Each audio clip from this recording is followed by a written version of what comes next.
Well, 6,000 or 7,000 hours later, the SuperCuda is finally here at the Chelsea Proving Grounds. Chrysler spends a lot of time in development here up on the banking. 36 degrees banking up there, 0 down here, 4.7-mile oval.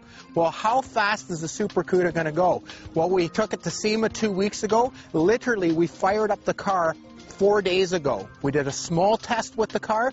Car ran flawlessly. Car's awfully fast. Over 1,000 horsepower, that's when we ran out of dyno. We want to say this car is as fast as any other supercar, even the Enzo Ferrari.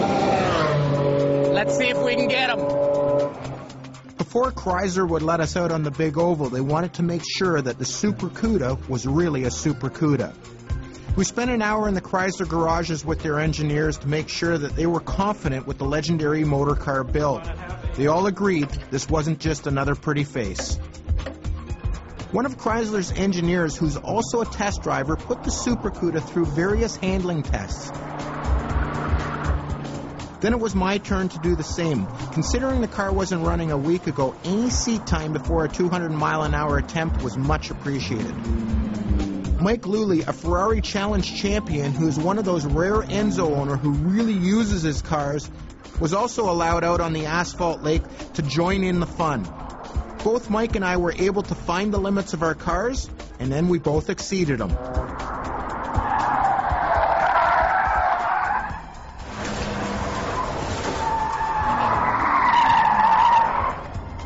Matter of fact, I broke a rear sway bar as the SuperCuda has the giant 345 19-inch Pirellis on the back. Even on cold asphalt, there's still a fair bit of bite. Now it was time to go to the oval. We were all concerned about the track temps. On the way up that morning, it had actually snowed. To say track temps were not optimal was an understatement, so we thought we'd ease into it, taking some easy laps at first.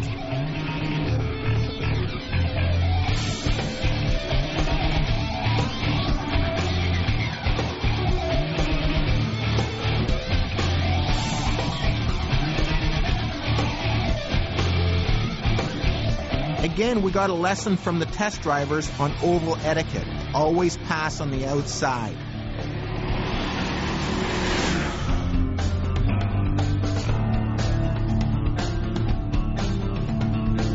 Now it was time to make a couple preliminary runs. Mike and I stayed together through the oval, but coming onto the straightaway, it was time to put the hammer down.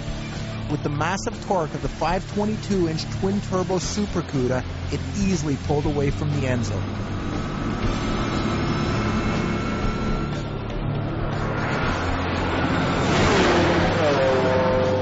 It just pulled like a freight train right off the corner, right up to almost 190 miles an hour. Then I heard this sheer whistle and a snap. I pulled in to see what had happened. Came off? The windshield molding on the right side had blown clear off the car, narrowly missing the Enzo. On the left side, the molding took a little more work to remove. We hit 303 kilometers an hour. It's about 187, 188 miles an hour. And there was more room to go. But that car moves. I think we can still fix it. Yeah. Typical Peter. Okay, let's go out again.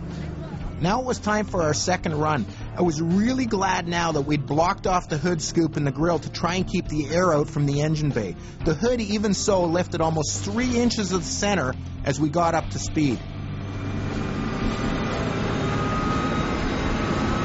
Little wheel spin in second gear. Third gear, I'm getting some traction. Fourth gear, we're building some boost. Fifth gear, we're building boost. I can feel the hood lifting.